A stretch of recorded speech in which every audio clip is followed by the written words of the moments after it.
বৃষ্টি আল্লাহর রহমতের নিদর্শন, কিন্তু কখনো আবার বৃষ্টি আযাবেরও রূপ নিতে পারে।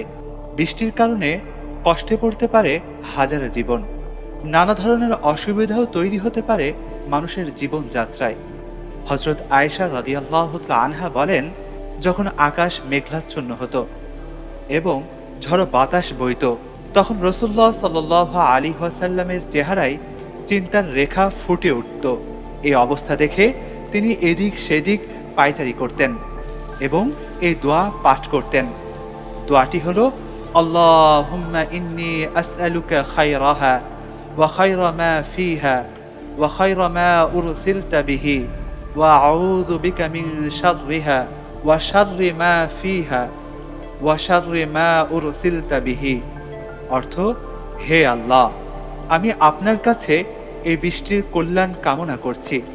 এই বৃষ্টিতে যেসব কল্যাণ রয়েছে সেগুলো কামনা করছি এবং এই বৃষ্টির মাধ্যমে প্রেরিত কল্যাণ প্রার্থনা করছি।